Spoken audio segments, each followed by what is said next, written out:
Hello students, उम्मीद करता हूँ आप सब लोग खैरियत से होंगे। तो जैसा कि हम लोग ने बहुत सारा काम किया कि लॉगिन साइन अप कैसे करते हैं, तो आए हैं वापस हम इसको एक दफ़ा चेक कर लेते हैं हमारा लॉगिन साइन अप सही से चल रहा है कि नहीं चल रहा। तो हम क्रिएट एन अकाउंट पे आके एक न्यू यूज़र को जो रजिस्टर कर लेते हैं।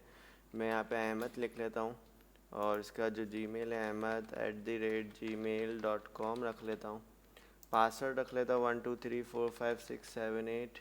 यहाँ पे भी पासवर्ड रख लेता हूँ 1 2 3 4 5 6 7 8 एंड साइन अप कर देता हूँ। यहाँ पे भी मुझे ऐसे कुछ करना पड़ेगा ahmed@gmail.com और यहाँ पे पासवर्ड लिख लेता हूँ 1 2 3 4 5 6 7 8 एंड देखिए सही से लॉगिन हो गया और यहाँ पे मेरा नाम भी आ रहा है, ईमेल भी आ रही है। तो हमें सेशंस किए थे और फिर हमने लॉग आउट का फीचर भी बना लिया था।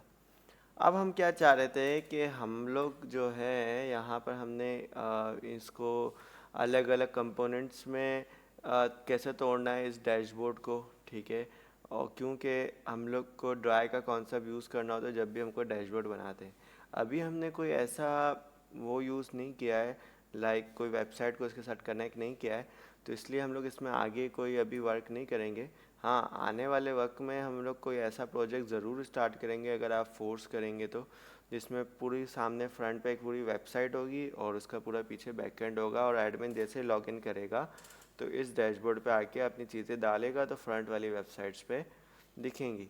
तो आज का जो हमारा टॉपिक है वो ये है कि कैसे हम लोग इन कंपोनेंट्स को अलग अलग ब्रेक करते हैं।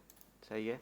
तो क्योंकि हमें इसमें काम करना होता है, तो मैं अब इधर एसेट्स एचटीएमएल के अंदर एक फ़ोल्डर बना लेता हूँ जिसका नाम रख लेता हूँ कंपोनेंट्स, ठीक है।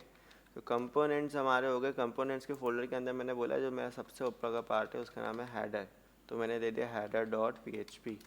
फिर मैंने बोला इसके अंदर एक और फाइल बना लेता हूँ, उसका नाम होगा फूटर, तो इसमें एक footer.php, यानी बीच का काम बस दिखेगा, बाकी जगह पे हेडर और फूटर होगा। जैसे ये डैशबोर्ड है, तो अगर आप डैशबोर्ड को सही से देखें तो ये तो आपके स्टार्टिंग टैग्स हैं, ये आपका डेव रैपर है पूरा, यहाँ पे लेफ़्ट साइड बार आ गई और ये बॉडी रैपर यहाँ पे आ गया। अच्छा, ये इसमें पूरा आ रहा है, ये आपका हेडर आ रहा है। तो ये जो कंटेनर फ्लूट्स है या के अंदर से जो काम स्टार्ट हो रहा है, या ये आप समझ लें रॉ के अंदर से जो काम स्टार्ट हो रहा है, ये आपका मेन काम है। बाकी ये जो सब ऊपर का काम है ये कॉमन रहने वाला है आपके हर पेज पर।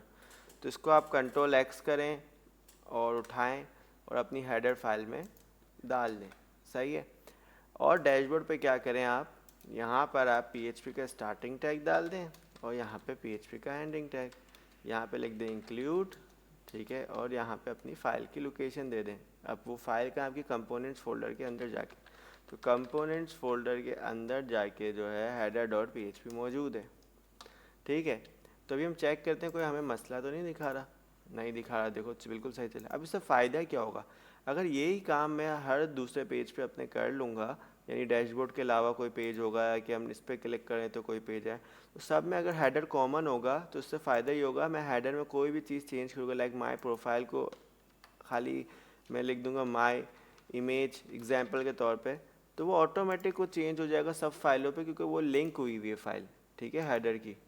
ये देखें, ठीक है। तो ये फ़ायदा है, ठीक है। इसी तरह से फूटर को भी अलग करना है, तो आपने बताया ये सेंटर का पार्ट है, अब इसको ऐसे करते हैं डिवाइड हुए हुए ये।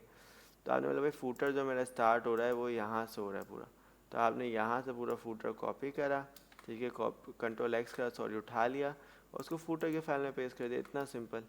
और यहाँ पे हेडर में आप आए, सॉरी डैशबोर्ड में आप आए, यही लाइन आपने कॉपी करी, यहाँ पे पेस्ट करी और इसका नाम दे दिया footer.php, ख़त्म।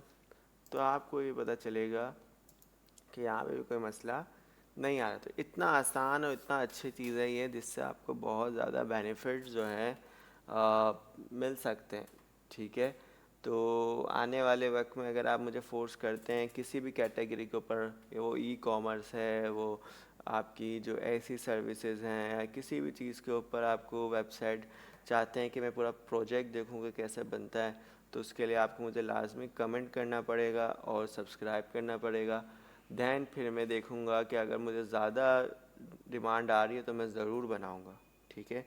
और आप अपने दोस्तों को ये सीरीज़ शेयर करें ताकि उनको भी पता चले कि असल में प्रोजेक्ट बनता है कैसे। बहुत सारे इंस्टीट्यूट्स में ये मसला है, मैं बड़े से बड़े इंस्टीट्यूट्स में पढ़ा चुका हूँ लाइक एपटेक वगैरह। तो वहाँ पे ये इशू है कि प्रोजेक्ट्स नहीं बनाए जाते और बगैर प्रोजेक्ट्स के छोटी छोटी चीज़ें बता दी जाती हैं, जिसकी वजह से मसला ये होता है कि जब वो असल में प्रोजेक्ट बनाने पे आते हैं उनको ये नहीं पता होता है कि प्रोजेक्ट स्टार्ट कैसे होगा फिर वो जाके ख़त्म कैसे होगा। तो उम्मीद करता हूँ ये सीरीज़ पसंद आई होगी और ज़्यादा पसंद आई है तो लोगों को शेयर करें, सब्सक्राइब करें और लाइक करें। मिलते हैं नेक्स्ट वीडियो में।